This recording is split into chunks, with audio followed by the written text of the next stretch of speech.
जाट समाज को ये सोचना चाहिए कि वो राजपूत समाज के खिलाफ नहीं बोल रहा, वो तो एक तरीके से आपके जाट समाज के खिलाफ अपना भी डेन देता है। ठाकुर का ऐसा खून भरा हुआ है, वे तो बच्चे बच्चे के अंदर बोल रहे हैं आज के टाइम। करोड़ों लोग उनके साथ में ठाकुर का जयकारा लगा रहे हैं। समाज ने कह दिया कि 5 तारीख तक माफी मांगे ठाकुर पूरण सिंह, वरना जूतों से इलाज किया जाएगा। देखिए, जाट समाज को चाहिए था कि हनुमान बेनीवाल से ये कहते कि तुम पहले सबसे पहले माफी मांगिए, क्योंकि जिस नागौर क्षेत्र से वो आते हैं उस नागौर क्षेत्र में जो हमारे राजपूत योद्धा रहे हैं, महापुरुष रहे हैं, उन्होंने उसको कई बार मुक्त कराया। और नागौर में ज्यादातर जाट है, तो जाट भी उन्हीं के सहायक रहे। नेतृत्व अगर राजपूत समाज ने किया है तो जाट लोग उनके साथ रहे, युद्ध लड़ा होगा उन्होंने, ये निश्चित है।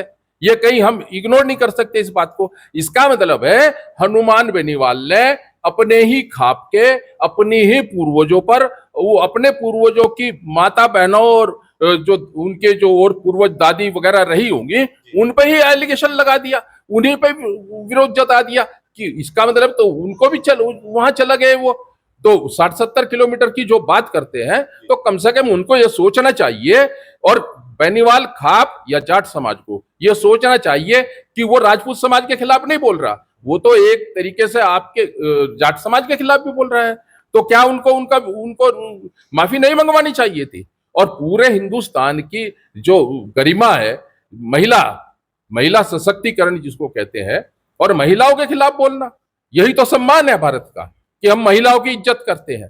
तो और उन्हीं के खिलाफ वो बोल रहा है। हमारे राजपूतों की तो बात छोड़ दीजिए कि कितनी रानियों ने जोर किया और कितना सब कुछ सहन किया और अपने 12-14 साल के बच्चों को आहूत कर दिया, इनकी तो बात छोड़ दीजिए। हम तो अपनी लड़ाई अपने आप लड़ी लेंगे, लेकिन जाट समाज ये तो समझे कि उन्होंने कल क्या झेला और वो क्या बोल रहे हैं। और भूल गए मुजफ्फरनगर की बात। मुजफ्फरनगर में किसने साथ दिया? मुजफ्फरनगर जब दंगा हुआ था तो अब उसमें भी तो राजपूत समाज ही खड़ा हुआ था जाट समाज के साथ।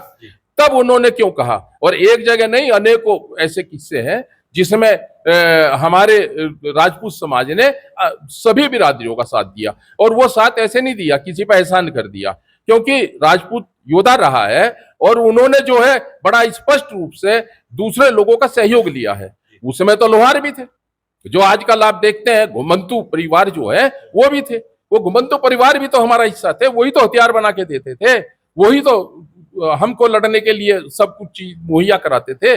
और भैया बनिया भी थे, ब्राह्मण भी थे, सब कुछ लोग थे, सब लोगों का सहयोग था, इसीलिए हम लड़ते थे। और आज भी कोई अगर किसी को ये वहम हो कि राजपूत समाज पिछड़ चुका है, या बहुत लोग ये कहते हैं कि ये 2% है, 6% है, 7% है, अरे भैया हमने, हमारी माताओं ने एक एक जो बच्चा जना उन सबको जो है आहूत कर दिया। और आज हम उसी में आ गए कि आज की नई पीढ़ी में जो हमारे पास एक एक 2-2 बच्चा है, आप सोचते हैं हम नहीं लड़ सकते? आज भी हमारी माताएं बहनें अपने बच्चों को युद्ध में झोंक सकती है, इसमें कोई दो राय नहीं है। और राजपूत समाज आज भी अकेले वार कर सकता है, इसमें कोई चिंता की बात नहीं है। लेकिन अगर किसी को समझना पड़ेगा तो जाट समाज को यह समझना पड़ेगा कि अगर हिंदू को हिंदुत्व में की तरह रहना है, हिंदुस्तान को हिंदू राष्ट्र बनाना है, तो ये जो फंडिंग हो रही है ना विदेशों से या अन्य पार्टियों से, बड़ा स्पष्ट कह रहा हूं सभी पार्टियों को, जो फंडिंग हो रही है ना, जो विचारधारा आप परोस रहे हैं समाज को और सदन में बैठ कर परोस रहे हैं, ये निंदनीय करते हैं। मैं तो कहता हूं सदन का निंदनीय करते हैं। सदन को चाहिए बड़ा स्पष्ट रूप से इस तरीके के सांसद को तुरंत निलंबित कर दें और तुरंत इस तरीके का भाषा का स्वीकार न करें। विकास भाई, अब देखते होंगे अब तो ठाकुर पूरण सिंह के ऊपर सवाल उठ रहे हैं कि ये ठाकुर नहीं है, ये नाई ठाकुर है और हरियाणा के रहने वाले हैं।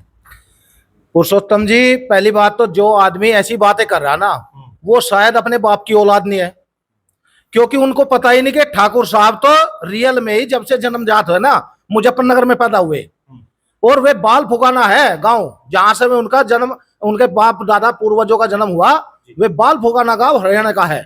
और बाल फुगाना गांव नहीं कहते उसे, फुगाना राजपुताना गांव कहते हैं। वो गांव का नाम ही राजपुताना नाम से चला जाता है, वहां टोटल ही राजपूत संख्या है। और रही ठाकुर साहब की बात, उनके अंदर तो ठाकुर का ऐसा खून भरा हुआ है, वे तो बच्चे बच्चे के अंदर बोल रहे हैं आज के टाइम। करोड़ों लोग उनके साथ में ठाकुर का जयकारा लगा रहे हैं। और किसान संगठन चला रहे। जो लोगों ने ऐसा बयान दिया ना, मुझे लग रहा है वो अपने बाप की औलाद है ही नहीं।